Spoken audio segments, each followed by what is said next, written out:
Bienvenidos a todos, gracias por conectarse hoy. Hoy me gustaría que fuéramos a Segunda de Corintios, capítulo 4. Este capítulo que está muy interesante y habla de los ministros de Dios. Aunque el contexto de este capítulo está hablando Pablo en su ministerio, nosotros, cada persona que es salva, debe ser considerada un ministro del Señor, ¿verdad? ¿Por qué? Porque cada uno de nosotros tenemos un ministerio, ¿verdad? Una función diferente. ¿Qué quiero decir cuando digo un ministerio? Una función diferente. En el cuerpo de Cristo tenemos diferentes funciones y cada uno de nosotros tiene una función diferente. Así que algunos están llamados a predicar en un altar, otros a enseñar, otros a servir, otros a ayudar financieramente. Depende de la función que Dios haya puesto en nosotros cuando nos salvó. Esa es la función como ministros del Señor que Dios está haciendo en nuestras vidas. Así que cada uno de nosotros somos ministros del Señor. Pero mientras usted busca en 2 Corintios capítulo 4, permíteme darle una idea de lo que es el contexto de este capítulo, ¿verdad? Entonces, en este capítulo vamos a ver a Pablo como él describe cómo no darnos por vencidos a medida que caminamos haciendo el ministerio del Señor Jesucristo. Cuando usted es salvo, Dios nos salvó, Dios comenzó a hacer una obra con nosotros y Él nos comienza a usar. Acuérdese, el Señor Jesús no es egoísta. El Señor Jesús, ¿a qué dijo Él que vino a este mundo? A servir. Él vino a servir a sus discípulos.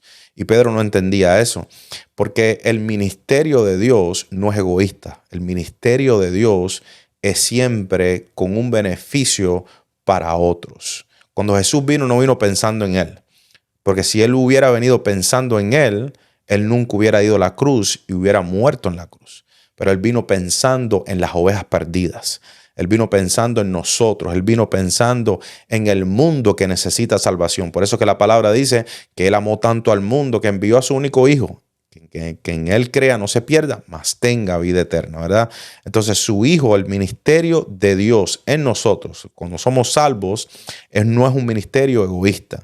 Entonces en este caminar pasamos procesos. Imagínense que alguno de estos procesos es Dios preparándonos a nosotros para poder bendecir a otras personas que tienen que ser bendecidos, incluyendo nuestros familiares, las personas que nos conocen, personas que no nos conocen, personas que nos critican, personas que nos persiguen. De esto se trata el ministerio de nuestro Señor, ¿verdad? Entonces, aquí Pablo está hablando de la importancia de caminar en el ministerio de nuestro Señor Jesucristo y la importancia de la obra interna también que Dios está haciendo con cada uno de nosotros, ¿verdad? Y que constantemente está creando la perseverancia en nosotros, la esperanza eterna, la fe, edificando la fe, ¿verdad? A pesar de que cada uno de nosotros tiene sus procesos y vamos a pasar por sufrimientos en la carga. Entonces, en este contexto, Pablo específicamente aquí está defendiendo su ministerio. ¿Por qué? Porque estaban pasando por persecución. Entonces lo estaban acusando de no predicar lo correcto. Ese era el problema, ¿verdad? Por eso lo llevaron a la corte a cada rato y él defiende el ministerio de Dios. También habla de la naturaleza del creyente, ¿verdad? La naturaleza de una persona que ya es salva y el sentir de querer servir a Dios en nuestros corazones. No porque alguien nos lo dice, pero porque es algo que nace en nosotros, ¿verdad? Querer agradar a Dios, querer servir a Dios, ¿verdad? También habla del ministerio de Dios que nosotros, es nuestra responsabilidad llevarlo a cabo a pesar de que sea difícil o a pesar de que cause sufrimiento. Una vez que somos escogidos y pertenecemos a Dios, Dios nos va a usar. Y Dios nos va a permitir que pasemos por procesos. Esos procesos están hechos para que nosotros seamos preparados para lo que Dios quiere hacer en nuestras vidas. Entonces, a veces el ministerio de Dios para llevarlo es difícil y trae sufrimiento, ¿verdad? Obedecer a Dios trae sufrimiento, pero es nuestra responsabilidad mantenernos firmes y continuar haciendo la obra del Señor, ¿verdad? Entonces, muchos de nosotros pensamos que porque somos débiles en este caminar, o porque tal vez tenemos muchas debilidades y muchas imperfecciones en nuestras vidas, que no estamos calificados. Mira, mi hermano, Dios no está buscando personas perfectas. Dios está buscando personas que quieren ser fieles. Y en su imperfección, ahí es donde Dios se glorifica a Él mismo. Aunque tal vez no seamos dignos, Dios decidió en su misericordia confiarnos y salvarnos. Entonces Él considera que somos dignos. Así que no podemos autojuzgarnos y ser tan fuertes con nosotros, ¿verdad? Entonces, porque si ese fuera el caso, nadie fuera digno de predicar el evangelio, ni aún yo, ni aún cualquier pastor, ni cualquier persona, cualquier maestro que predique el evangelio fuera digno, porque ninguno de nosotros somos perfectos, ¿verdad? Está conmigo, ¿ok? Entonces, vamos a leer aquí en 2 Corintios capítulo 4. Vamos a comenzar con el versículo 1. Así que busquen su Biblia, versículo 1, y vamos a ver qué dice. Por tanto, puesto que tenemos este ministerio, según hemos recibido misericordia, no desfallecemos. Aquí Pablo está hablando del don del ministerio, ¿ok? Como les expliqué, cada persona cuando es salva, Dios nos da el don de la fe, Dios nos da la salvación, no porque usted se lo ganó, no porque usted hizo nada para lograrlo, simplemente esa es la manifestación de la misericordia de Dios en nuestras vidas, ¿ok? Entonces, no significa que nos los ganamos o que Dios nos dio un don porque somos perfectos. No se trata de la perfección, simplemente en su misericordia Él nos llamó. Y entonces, una vez que somos salvos, Él nos da nuestros dones para que nosotros lo pongamos en práctica. Esta es la razón por la cual Pablo, él no podía rendirse. Y Pablo fue una de las personas que sufrió más. Si usted escucha la vida, si usted lee la vida de Pablo y las cartas de Pablo, usted ve el sufrimiento de Pablo en las cárceles, en las cortes, naufragando, acusado, perseguido. El sufrimiento de Pablo fue horrible, pero el don, él reconocía el don de Dios en él. Él reconocía la misericordia de Dios en él. Él reconocía que antes estaba perdido y que ahora tiene vida. Él reconocía que antes estaba ciego y que ahora él veía. Él reconocía cuán misericordioso es Dios.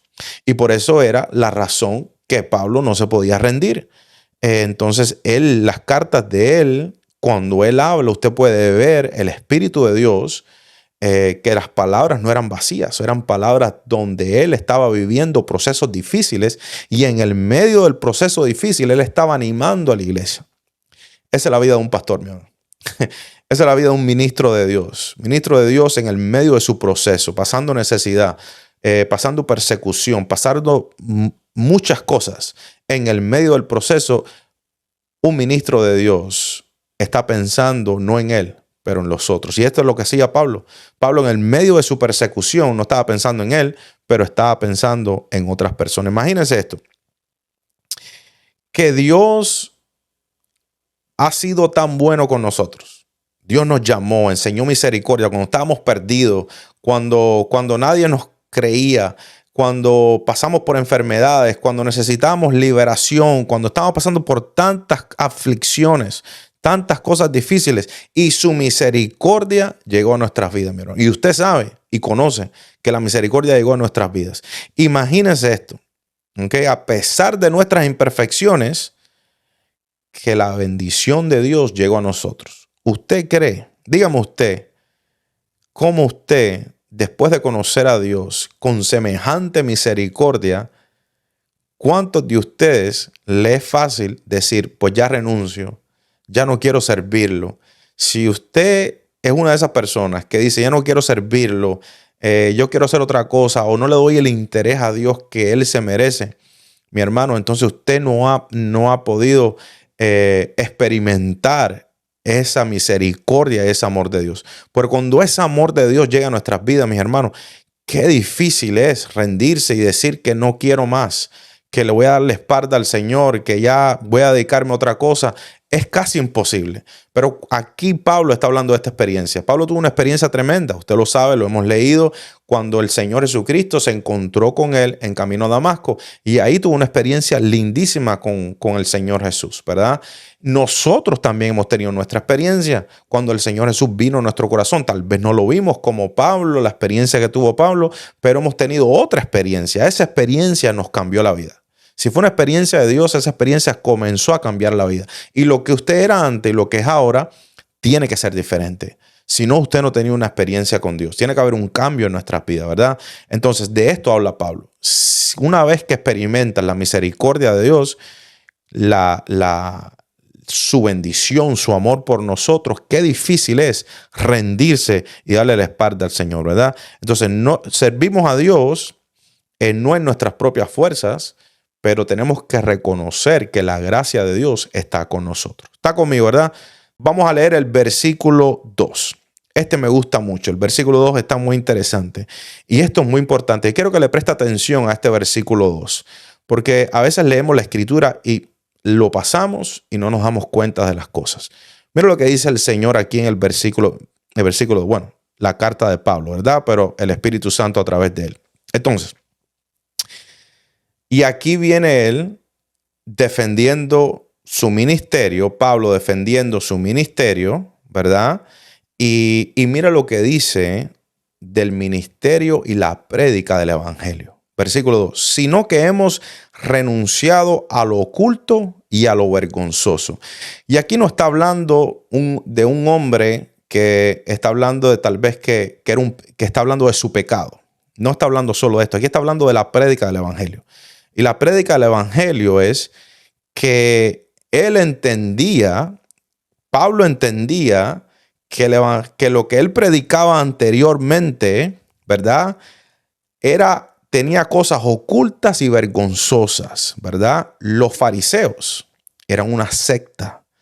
Y la práctica de los fariseos, lo que ellos predicaban, era un interés propio y no un interés del pueblo. Él reconocía esto, por eso es que él dice estas palabras. Entonces dice, sino que hemos renunciado, él renunció a esa secta, él renunció a ese tipo de predicación, él renunció a estas cosas. Y él dice, he renunciado a lo oculto y a lo vergonzoso, y después dice, no andando con astucia. ¿Sabe qué significa no andando con astucia? Aquí está refiriéndose a la prédica que beneficia al que está predicando y no beneficia a los que están escuchando. En este caso, la prédica del evangelio que beneficia al instituto, al predicador, pero no al pueblo de Dios, no a las ovejas de Dios. Y aquí él lo habla claro. Son astutos en la prédica, son astutos en las enseñanzas, son astutos en las intenciones. Otra comparación con la astucia que dice la Biblia, que la serpiente era en el Edén astuta. En inglés creo que dice cunning.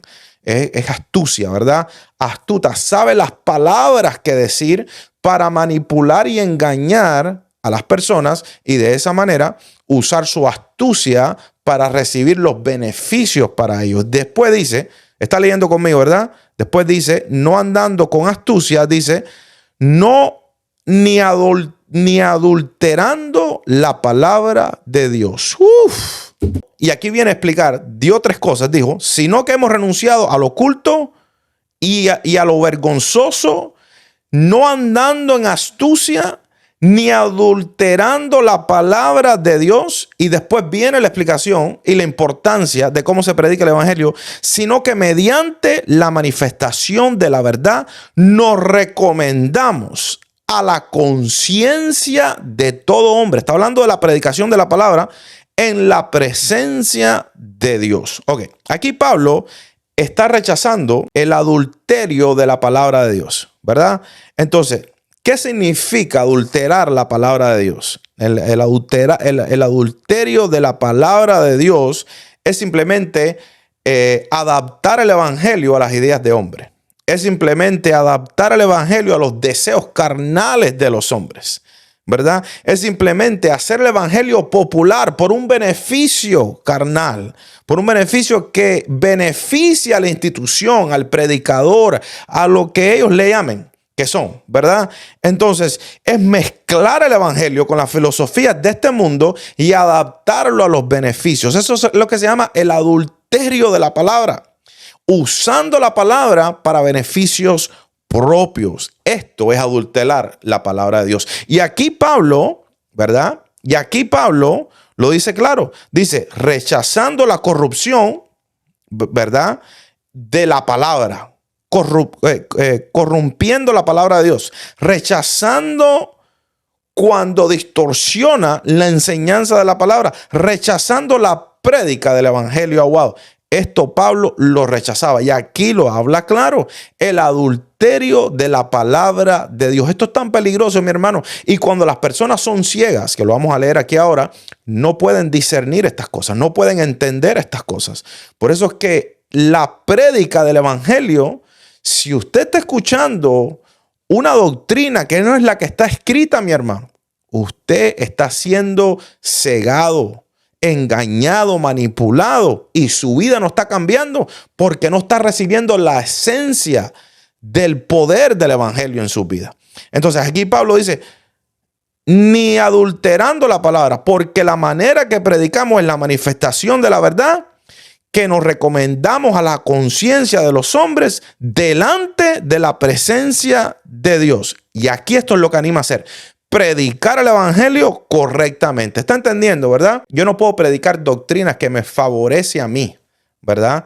Yo tengo que predicar doctrinas que le habla la verdad a usted para que usted entienda y usted camine en lo correcto que es la palabra del Señor. Ahora vamos a leer el versículo 3 y dice, y si todavía nuestro evangelio está velado, aquí está hablando de los ciegos, ¿verdad?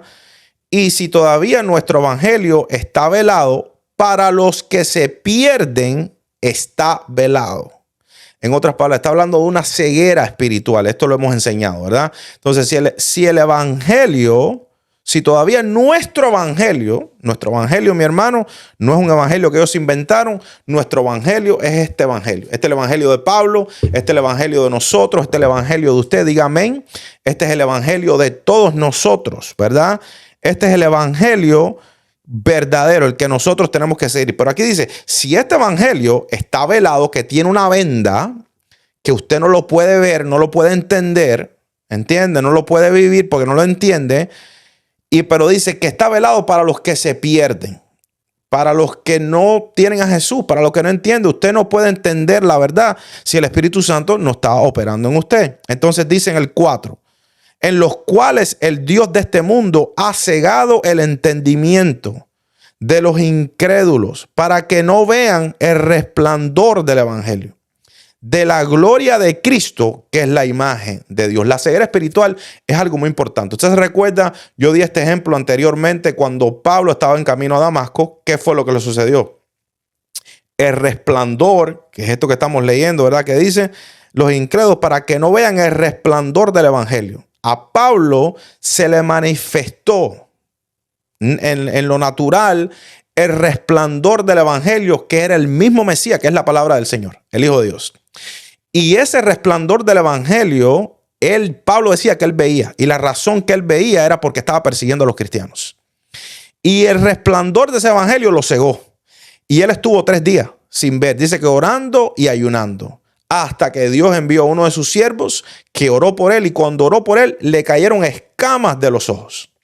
Y ahí pudo ver nuevamente. Entonces Dios lo cegó para que pudiera ver. ¿Y para que pudiera ver qué? El evangelio, mi hermano. Para que pudiera entenderlo. Pablo veía el evangelio por los ojos de los fariseos. Y esto es un peligro.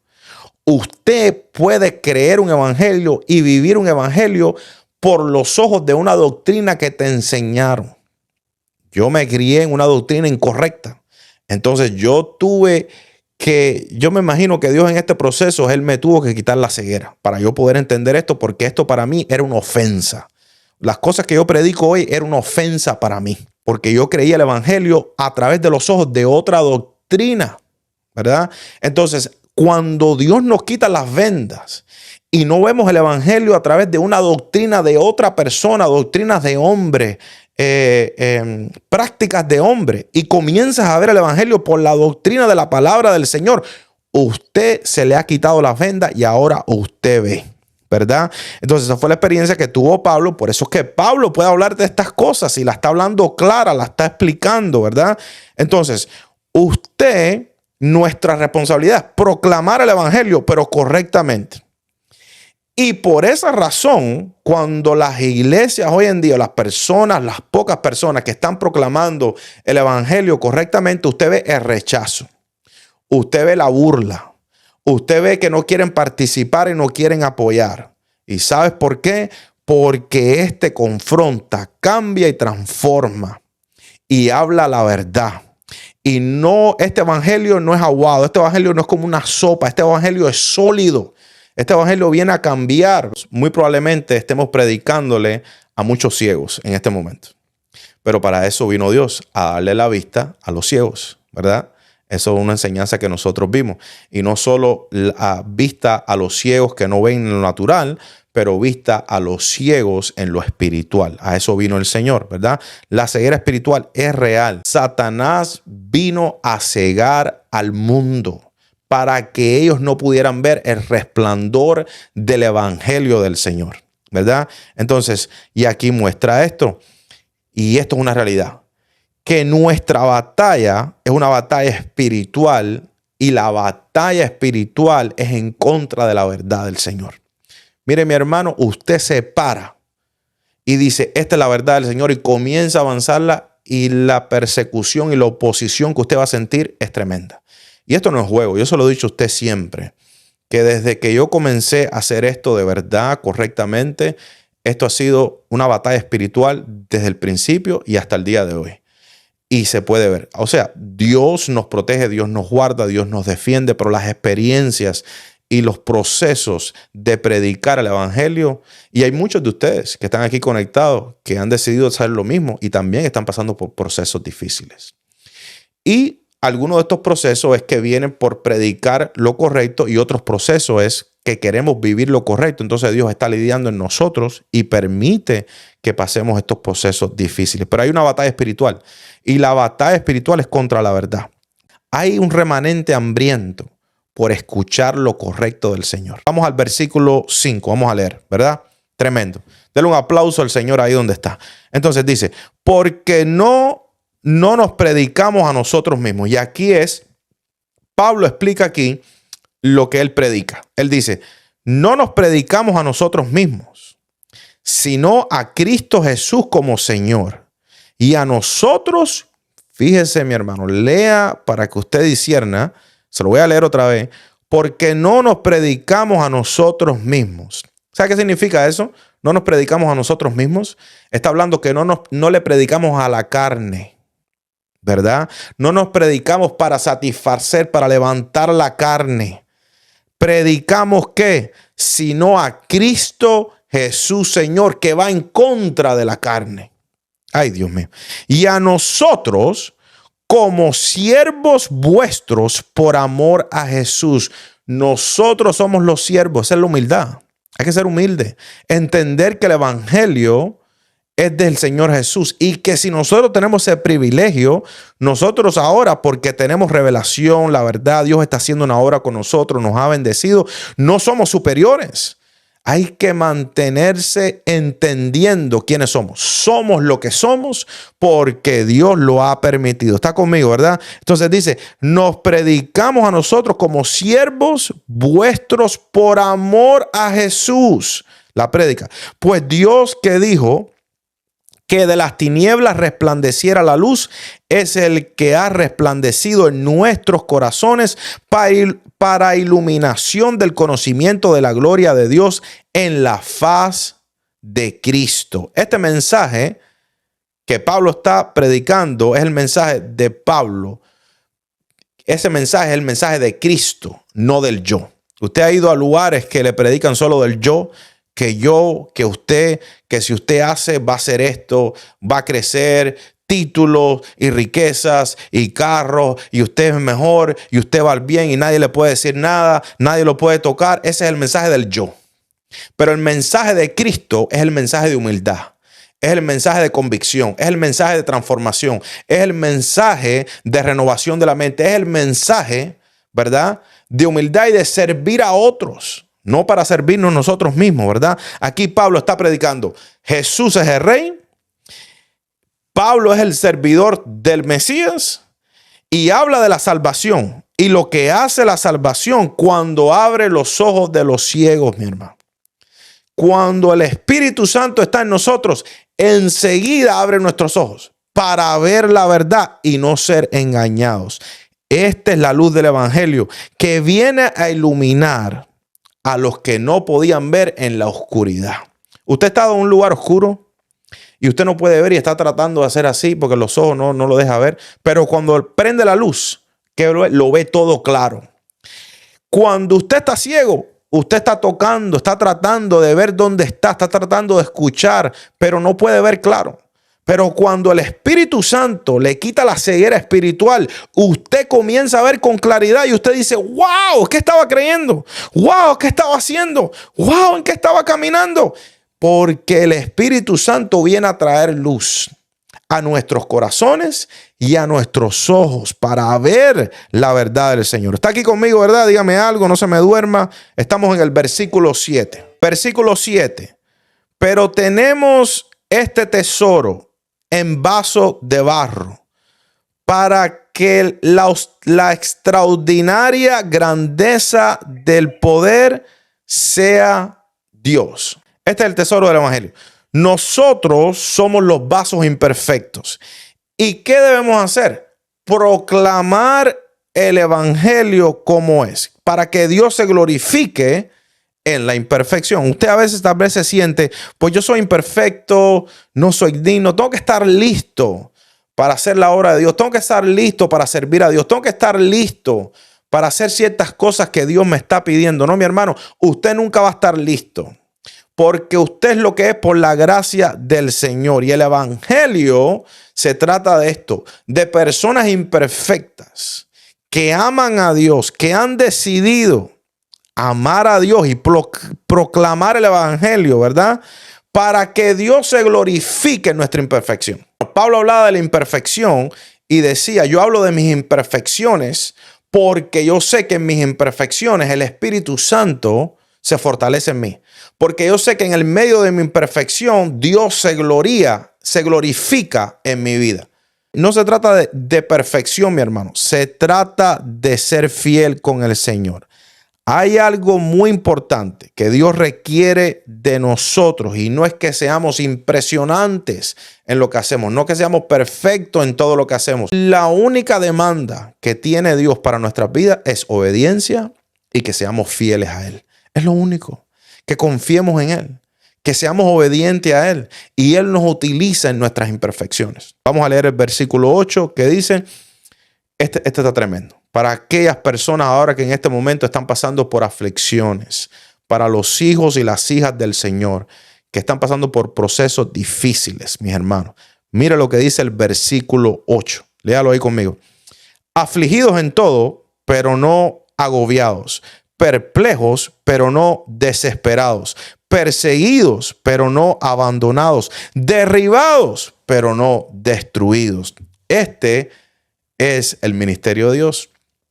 Aquí Pablo está hablando bien claro lo que vamos a pasar a aquellos que quieren servir a Dios y caminar con Dios. Vamos a estar afligidos, pero no agobiados. Vamos a estar perplejos, pero no desesperados. Vamos a estar perseguidos, pero no abandonados. Vamos a estar derribados, pero no destruidos. Nota el patrón. El patrón dice, va a haber un proceso, mis hermanos. El proceso lo vamos a pasar todos. Todos vamos a pasar un proceso. Pero también dice que en el medio de este proceso, aquí lo dice, la gracia del Señor, la misericordia del Señor, el favor del Señor va a estar con nosotros. Aquí lo dice, afligidos, y aquí viene la gracia de Dios, no agobiados. Perplejos, aquí viene la gracia de Dios, no desesperados. Perseguidos, aquí viene la gracia de Dios, no abandonados. Derribados, pero no destruidos. ¿Está viendo? El proceso lo vamos a pasar. Las dificultades las vamos a pasar. En la cueva de los leones vamos a estar. En el horno de fuego vamos a estar. En la persecución vamos a estar. En los problemas difíciles vamos a estar. Pero recuerde algo. La gracia de Dios es mayor que cualquier proceso que estemos pasando en lo natural. Este proceso natural duele. Es difícil, pero no se olvide nunca que el favor y la gracia del Señor está con nosotros. No estamos solos. No es en nuestra propia fuerza, pero es en su fuerza. Dele gracias a Dios. Dele gloria a Dios, mi hermano. Versículo 10. Vamos allá. Llevando siempre en el cuerpo por todas partes la muerte de Jesús. Para que también la vida de Jesús se manifieste en nuestros cuerpos. Porque nosotros que vivimos constantemente estamos siendo entregados a la muerte, aquí está el proceso, por causa de Jesús, para que también la vida de Jesús se manifieste en nuestros cuerpos. Aquí le voy a explicar lo que significa esto. En nuestros cuerpos mortales, versículo 12. Así que nosotros obra, escuche esto, así que nosotros obra la muerte, pero en vosotros la vida. Ok. Mira lo que está diciendo Pablo. Esta es la razón del proceso. El sufrimiento el sufrimiento en nuestras vidas, el proceso difícil en nuestras vidas, ¿qué está revelando? Está revelando al Mesías. ¿Y por qué está revelando al Mesías? ¿Qué pasó el Mesías, mis hermanos? Ay, Dios mío. ¿Qué fue lo que sucedió? ¿Qué pasó el Mesías cuando vino a la tierra? El Mesías, ¿qué vino? Vino a pasar sufrimientos, vino a pasar procesos, vino a morir en la cruz, vino a ser crucificado, vino a ser traicionado. En ese proceso, ahí se mostró la misericordia, la fe, el poder de Dios en él. Que en el medio de todo este proceso, en el medio del proceso de la muerte, específicamente cuando llevaba la cruz, ¿verdad? La misericordia de Dios se manifestó en él y el poder de Dios se glorificó en él, que él nunca renunció a la cruz. Nunca se dio por vencido. Tuvo la oportunidad de renunciar. Tuvo la oportunidad de no pasar el proceso, pero él se mantuvo en el proceso, mi hermano. Porque al final se glorificó el Padre en él. Cuando nosotros ahora pasamos por nuestros procesos, ¿qué estamos haciendo? Aquí dice Pablo, por eso dice, porque nosotros que vivimos constantemente estamos siendo entregados a muerte por causa de Jesús. El proceso difícil. Para que también la vida de Jesús se manifieste en nuestro cuerpo mortal. La vida de Jesús, claro, el proceso difícil. Cuando nosotros pasamos ese proceso difícil, estamos manifestando a nuestro Mesías. Lo mismo que hizo el Mesías, estamos pasando nosotros los procesos difíciles, no dándonos por vencidos, pero confiando en el Señor. Confiando en él, perseverando en él, no dándonos por vencidos, ¿verdad? Entonces, este es el sufrimiento que habla Pablo. El evangelio de Cristo, cuando viene a nuestras vidas, ¿verdad? Va a causar sufrimientos en lo natural, en nuestra carne, ¿ok? Entonces, la mayoría de las personas cuando pasan por procesos difíciles en Cristo, ¿verdad? Y ven que son difíciles. Hay muchas personas que se quieren rendir, pero aquellos que tienen fe en Cristo Jesús, mi hermano, la fe no puede ser derrotada, la fe no puede ser vencida, la fe no la vence una cruz, la fe no la vence la persecución, la fe no la vence la crítica, la fe no la vence la economía, la fe no la vence nada. La fe siempre tiene victoria. Entonces, en Cristo Jesús, en el sufrimiento, piensa en esta revelación, en el medio del sufrimiento, por Cristo, en los procesos de Cristo, mi hermano, en el medio de esos procesos, usted está manifestando el Mesías, como dice Pablo aquí, la vida del Mesías manifestándose en nuestro cuerpo mortal.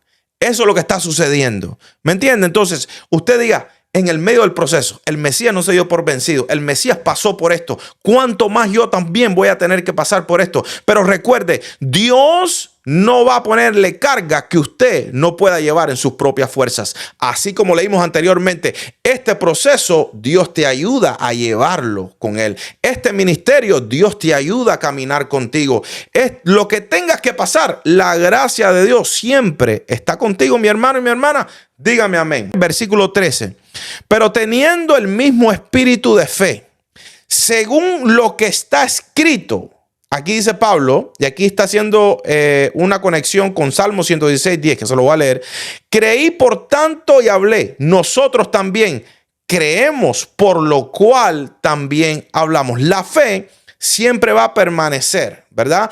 A pesar de los momentos difíciles en nuestras vidas. Y si no permanece, usted nunca tuvo fe. Esa es una realidad. Si usted tiene fe, usted siempre va a permanecer. Se va a sentir mal, va a llorar, se va a quejar, el proceso va a ser difícil, pero la fe siempre va a prevalecer, ¿verdad? Entonces aquí Pablo hace referencia al salmista, a David, ¿verdad? Dice en Salmo 116:10, el salmista dijo esto. Lo puede apuntar si quiere, Salmo 116:10. Creí y por tanto hablé. Y después dice, estando afligido de gran manera. ¿Está viendo? Pablo está expresando la aflicción de la persecución y el sufrimiento del evangelio, pero de igual manera dice que él creyó y por tanto habló. Creyó el evangelio, se paró en el evangelio y se mantuvo predicando el evangelio en el medio del sufrimiento. De tal fue este proceso que Pablo un día estaba en la prisión encadenado, y en el medio de este proceso en la prisión encadenado comenzó a adorar al Señor, comenzó a alabar al Señor, y dice que hubo un estruendo donde las cadenas se les cayeron, la puerta de la prisión se abrió, el soldado cayó dormido y Pablo podía hasta escaparse. Fíjese esto, mi hermano. Fíjese los procesos de Pablo, fíjate el poder de la fe. El poder de creer al Señor, que no importa, el proceso no importa. Pablo entendía que el proceso era para glorificar a Dios y tuvo la oportunidad de escaparse e irse porque la puerta se abrió y dijo, no me voy porque si me voy al soldado lo van a matar. Y usted sabe, mi hermano, que un soldado que cuidaba la prisión en ese tiempo, si se le iba un preso, le costaba la vida. Y él se quedó por el beneficio del soldado, que lo iban a acusar o lo iban a llevar. Fíjese esto, mi hermano. Como el evangelio no es egoísta, siempre está pensando en otra persona. Pablo dijo, yo prefiero morir antes que ese hombre muera. Y el otro día lo llevaron a la corte y ahí se enfrentó. Mi hermano, Dios es bueno. Mantenerse en fe en el proceso es lo más poderoso que podemos tener. Cuando tenemos fe, mi hermano, fe de verdad, usted no puede ser movido, usted no puede ser quebrantado. El evangelio de Dios nunca va a permitir que te rindas. ¿Está conmigo? Nunca va a permitir que te rinda. Versículo 14.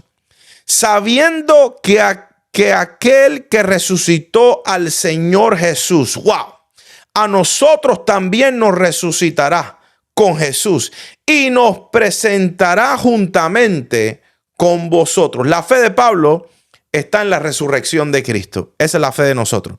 Estamos creyendo que Jesús murió y resucitó.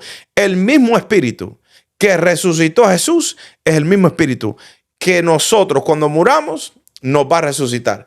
El mismo espíritu que resucitó al Mesías es el mismo espíritu que habita en nosotros. El espíritu de Dios, el espíritu del Padre, el que está en nosotros. En cualquier proceso, recuerde, el espíritu del Padre está caminando con nosotros. Nunca nos abandona, nunca nos deja. Él siempre es fiel. Dígame amén, mi hermano, dígame algo. Gloria a Dios. Gracias, gracias. Versículo 15 dice, porque todo esto es por amor a vosotros, para que la gracia que está extendiendo por medio de muchos haga que las acciones de gracia abunden para la gloria de Dios, lo temporal y lo eterno. La meta del ministerio, el ministerio de Dios en nuestras vidas, no se trata de darnos gloria a nosotros mismos, sino se trata de darle gloria a Cristo Jesús. Por eso es que en Miami Revive, mi hermano, mi deseo es la transformación, el cambio sobre nuestras vidas. Que Dios renueve nuestras mentes. No se trata de nosotros. Se trata de nuestro hermano, se trata de Dios, se trata de glorificar a Dios, se trata de agradar a Dios en todo momento. Al versículo 16 al 18, y aquí viene, los procesos temporales y los procesos eternos. Aquí dice el versículo 16, por tanto, no desfallecemos, antes bien, aunque nuestro hombre exterior, nuestra carne, va decayendo, sin embargo, nuestro hombre interior se renueva día a día. Mira, mi hermano, hay dos tipos de procesos que Dios permite que nosotros pasemos. Están los procesos temporales, que esos procesos temporales, eso afecta al hombre exterior. Eso nos desgasta, el hombre exterior lo desgasta. Son los procesos de la carne donde hay sufrimiento, donde hay persecución, donde hay escasez, donde hay problemas familiares, donde pasamos por diferentes cosas, ¿verdad? Y estos son los procesos temporales. Estos procesos tienen un día de expiración. Pero están los procesos eternos. Y esos procesos eternos Dios lo está haciendo ahora también con nosotros. Y están juntos con los procesos temporales.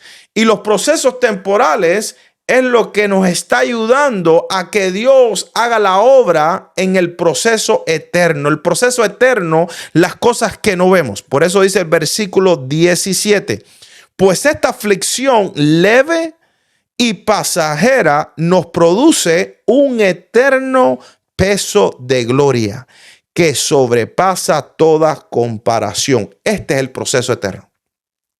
El proceso que Dios está haciendo en nosotros. La transformación que Dios está haciendo. Dios está usando los procesos difíciles en tu vida y en la mía para edificar un proceso eterno en nosotros. Algo que nosotros no estamos viendo, pero nos está preparando para un futuro, nos está preparando para algo mayor, nos está preparando para la venida del Señor Jesucristo, nos está preparando para algo que Dios quiere hacer en nuestras vidas. Hay una preparación en fe que no podemos ver.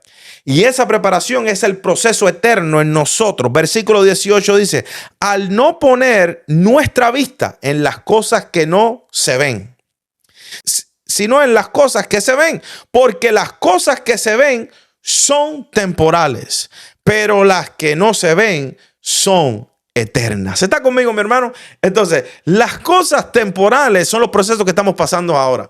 Son las dificultades, son los sufrimientos, es la parte difícil. Pero las cosas que no se ven es lo que Dios está haciendo internamente en nosotros. Es el cambio, es la humildad, es el perdón, es la sabiduría, es el conocimiento y la relación que estamos teniendo y aprendiendo a tener con nuestro Señor Jesucristo. Son los procesos internos donde Dios nos está preparando y está transformando a nuestras familias. Con eso quiero terminar. Quisiera terminar con eso. Están los procesos temporales y están los procesos eternos. Procesos temporales son las cosas que vivimos ahora, las cosas difíciles, los sufrimientos, lo que nos hace sufrir, lo que nos duele en nuestro corazón.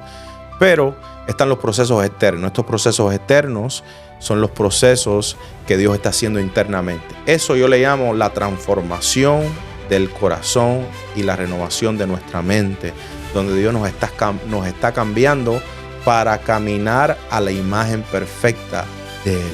Y eso es un proceso de santificación y purificación en nuestras vidas que es hasta el final. Y en muchos de nosotros vamos cambiando a medida que le estamos dando acceso al Espíritu Santo a que trabaje en nuestras vidas.